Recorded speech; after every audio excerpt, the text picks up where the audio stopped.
Have you ever contemplated the concept of a Bitcoin ETF?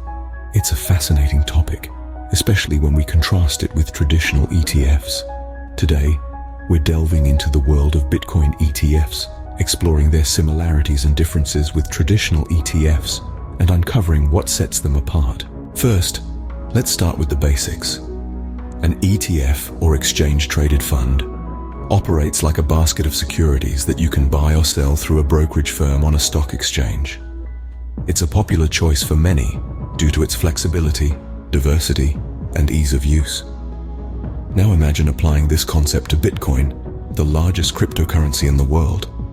That's what a Bitcoin ETF is all about. Scene script.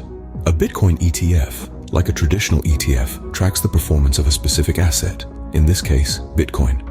But instead of tracking a portfolio of diverse assets like stocks or bonds, a Bitcoin ETF only tracks the price of Bitcoin. It allows investors to participate in Bitcoin's price movements without actually owning the digital asset. Sounds intriguing, doesn't it?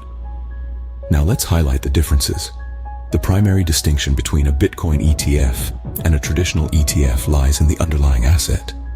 Traditional ETFs usually track a broad-based index like the S&P 500 or a sector-specific index. On the contrary, a Bitcoin ETF solely focuses on Bitcoin, making it more niche and potentially more volatile. Another difference is the level of accessibility. Traditional ETFs have been around for decades and are widely accepted by both retail and institutional investors. Bitcoin ETFs, however, are relatively new and not as universally recognized. This might make them less accessible to some investors. Despite these differences, Bitcoin ETFs and traditional ETFs share some common ground. Both offer a way for investors to diversify their portfolios, and both can be traded like a common stock on an exchange. Additionally, both types of ETFs offer transparency, providing investors with the ability to see what assets the ETF holds at any given time. In summary, Bitcoin ETFs and traditional ETFs are similar in their structure and operation, but differ in their underlying assets and accessibility.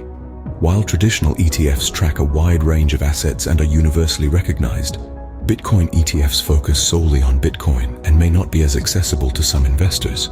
Yet despite their differences, both offer unique opportunities for portfolio diversification and transparency. So, whether you're drawn to the potential rewards of Bitcoin or prefer the familiarity of traditional ETFs, there's an ETF out there for you. As the world of finance continues to evolve, it's fascinating to see how traditional concepts are being applied to new and emerging assets. Bitcoin ETFs are a perfect example of this, bridging the gap between the traditional financial world and the realm of digital currencies. That's all for today's exploration into the world of Bitcoin ETFs. Remember, investing always comes with risks, so make sure to do thorough research and consider your financial goals before making any decisions. Stay tuned for more insightful discussions on finance and investing.